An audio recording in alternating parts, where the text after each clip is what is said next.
En aquel tiempo dijo Jesús a sus discípulos: que no tiemble vuestro corazón, creed en Dios y creed también en mí. En la casa de mi Padre hay muchas estancias. Si no fuera así, ¿os habría dicho que voy a prepararos sitio? Cuando vaya y os prepare sitio, volveré y os llevaré conmigo, para que donde estoy yo, estéis también vosotros. Y a donde yo voy, ya sabéis el camino. Tomás le dice: Señor, no sabemos a dónde vas. ¿Cómo podemos saber el camino? Jesús le responde: Yo soy el camino y la verdad y la vida. Nadie va al Padre sino por mí. Palabra del Señor.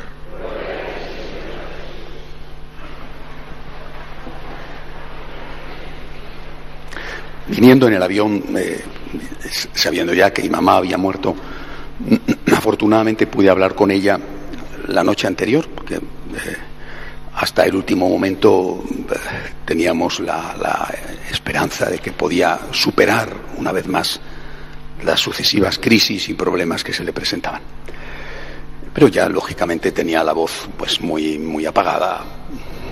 Yo llamaba a mi hermana, ella le ponía el teléfono al oído y me decía con una voz que no era la suya normal, me saludaba, una conversación breve. Y viniendo en el avión, no pude dormir nada, ¿no? A veces doy una cabezada, esta vez nada de nada, ¿no? Así que tuve muchas horas cruzando el Atlántico para pensar, para rezar, para leer. Y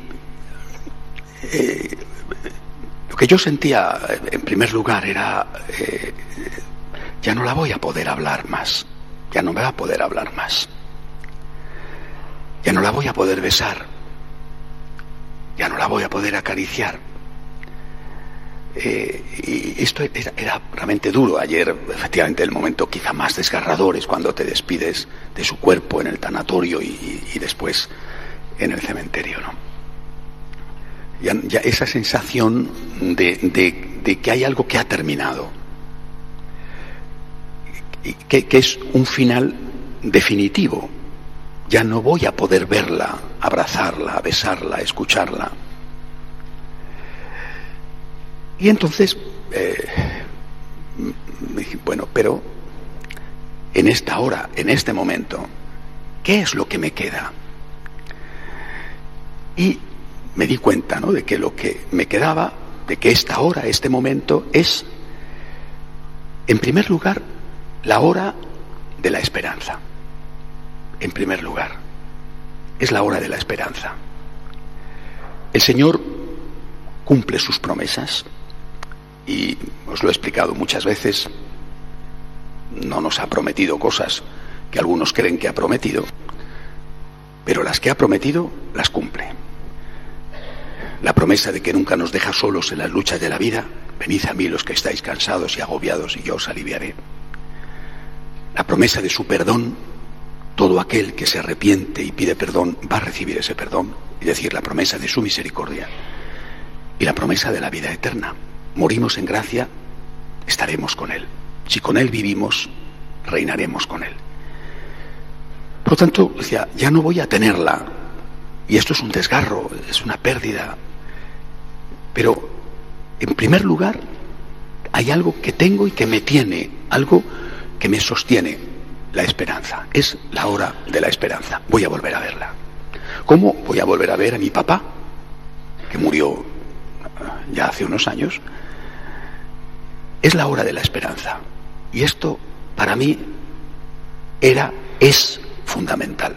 Es la principal fuente de paz. Ese ya no voy a volver a verla, ni abrazarla, ni escucharla, ni besarla, ni acariciarla. Eso es temporal. Esa realidad te dice: esto es definitivo, nunca más. Y la esperanza te dice: no es un adiós, es solo un hasta luego, aunque ese hasta luego sea largo. En segundo lugar, me di cuenta de que no solo era la hora de la esperanza, sino que era y es la hora de la memoria, Siempre dejamos una herencia, que desde luego no es la herencia económica, pobre del que su mejor herencia es el dinero que deja. Esa herencia, esa memoria, la llevamos ya una parte en los genes, evidentemente, los hemos recibido de nuestros padres, pero hay mucho más. Mi mamá nació cuando empezó la guerra civil en el año 36, ya vivía en un pueblecito de Toledo y era una niña de 8 años. 8 o 9 años, cuando termina la guerra tiene 11, 12. Sabemos lo que es eso. En su pueblo mataron a los sacerdotes, prácticamente todo Toledo, menos los que estaban en el Alcázar, todos fueron asesinados. Ella vive como niña la dureza de una guerra, la posguerra. En su pueblo, las afueras de su pueblo, norte de Toledo, es donde se refugian los maquis, es decir, la guerra se prolonga con los bandoleros. Siendo una adolescente, como tantos, tiene que emigrar a Madrid para ganarse el pan. Repito, en esa durísima posguerra. Cuando una persona se tiene que enfrentar a situaciones extremas, el dolor nunca te deja igual, nunca, a nadie. El dolor y los problemas o te destruyen o te construyen, pero nunca te deja igual. Y cuando una persona que tiene que enfrentar a una situación extrema o se hunde o se fortalece.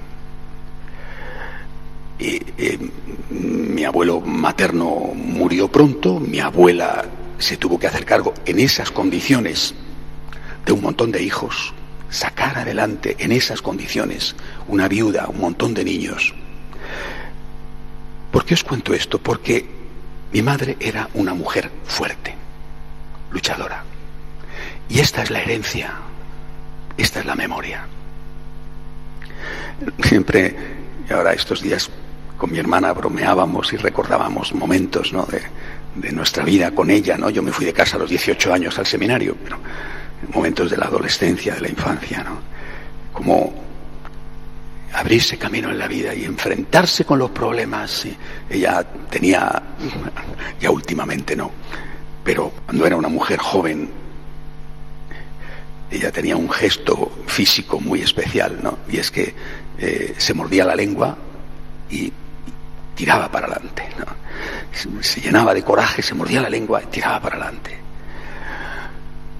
No se rindió nunca. Y no se rindió nunca significa que no se rindió cuando le vino la enfermedad, no se rindió cuando una vez tras otra vez había que operarla, no se rindió. Esta es mi memoria, esta es mi herencia. No te rindas. Pensaba, digo, todas estas cosas en ese largo vuelo de avión, pensaba un libro que leí hace muchos años de un escritor griego, Nikos Kazantzakis, que cuenta su biografía. Él era de la isla griega de Creta y dice que, hablando con su abuelo le había dicho: dame un consejo, y que él le había dicho a su abuelo: dame un consejo. Su abuelo le había dicho: llega hasta donde puedas. Y él le contestó: no, dame un consejo cretense, llega hasta donde no puedas. Y yo pensaba en esta frase con mi mamá: no te rindas, no llegues hasta donde puedas, llega hasta donde no puedas, con la gracia de Dios. Lógicamente este tesón, esta capacidad de luchar, ¿no?, de volver a empezar, de no rendirse, no es lo único que tengo en la memoria, que tengo en la herencia que ella me ha dejado, ¿no?, que nos ha dejado. Pero sí es lo que más siento en este momento, como esta llamada de ella, ¿no?, de decir: eres mi hijo, eres hijo de tu padre, hemos luchado, nos hemos enfrentado a la guerra. Mi papá vivió la guerra en Madrid, imaginaos lo que fue eso. Nos hemos enfrentado a la guerra, nos hemos enfrentado a la posguerra, nos hemos enfrentado al hambre, nos hemos enfrentado sin nada, sin nada. Mi papá tenía que comerse las mondaduras de las patatas que otros tiraban para sobrevivir en esa terrible posguerra que dejó muerta de hambre a España. No te rindas, lucha. Siempre de la mano de Dios. Siempre con Dios, pero siempre poniendo tu parte. No te rindas, lucha. Llega hasta donde no puedas. Y esto es realmente lo que tengo más en el corazón, ¿no? Y por lo tanto, tengo un profundo sentimiento de acción de gracias. Por supuesto que tengo dolor, como he empezado diciendo, el dolor de no verla más, de no abrazarla más, de no besarla más. Pero es más fuerte el sentimiento de acción de gracias. Por Dios, qué suerte he tenido. Qué suerte. Y no es perfecta, no era perfecta. Mirad, yo lo recuerdo perfectamente. Cuando yo era un niño, es posible que os haya pasado igual. Bueno, pero yo lo recuerdo perfectamente. Cuando yo era un niño, yo idolatraba a mis padres. Mi papá, mi mamá, eran mis héroes. Muy distintos entre ellos, y muy parecidos. Eran mis héroes. Bueno, los admiraba. Luego vas creciendo y descubres los defectos de tus padres. El carácter, el genio. Descubres sus defectos. Te sorprenden. El ídolo se resquebraja. Aquel al que habías admirado descubres que tiene sus pies de barro. Y luego, no es que los quieres al margen de sus defectos, no, los quieres con sus defectos. Porque esos defectos son ellos también. Yo creo que así es como nos quiere Dios. Por eso Dios es misericordia. Porque Dios no te dice, te querré cuando tú seas perfecto. Te querré cuando tú superes esto. Te querré. Ese es muchas veces el amor humano y a veces, por desgracia, también el amor esponsal. Ese no es el amor de una madre, no es el amor de un padre. Te quiero como eres. Me gustaría que esto lo corrigieras por tu bien, pero yo te quiero. Y yo aprendí a querer así, y aprendí a querer así en mi casa. Y por eso yo digo, ¿cuál es la herencia de mi mamá? Lucha, no te rindas, lucha. No quiero que te rindas. Y a la vez, la herencia de una mujer que, apoyada en Dios, ha seguido trabajando no solamente por hacer frente a los problemas de la vida, sino también por hacer frente a sus propios problemas personales. Muchos de vosotros la habéis conocido porque venía aquí a misa y era simpática. Después de haber estado toda la vida vendiendo en un comercio, tenía un don de gentes especial, porque tenía, cuando estaba en la carnicería, tenía que vender los filetes duros, haciéndole creer a la clienta que era la carne más tierna del mundo. A ver, si no, ¿qué hacía con los filetes duros? La contra tenía que venderse igual que el solomillo. Era encantadora, sabía hacerlo. La regañina se le reservaba sobre todo a mi hermana, ¿no? Pero era encantadora. Bueno, la habéis conocido, la habéis querido, habéis aprendido con ella. No sé si contó todos los secretos de cómo se hacen las rosquillas, porque me parece que aunque ella decía que sí, estoy seguro de que algo faltaba. Bueno, pero pienso que es una figura que ha sido entrañable para todos los que la hemos conocido, para todos los que la habéis conocido, ¿no? Pero quedémonos con esto, repito, porque para mí es mi herencia, es mi herencia. Lucha, no te rindas.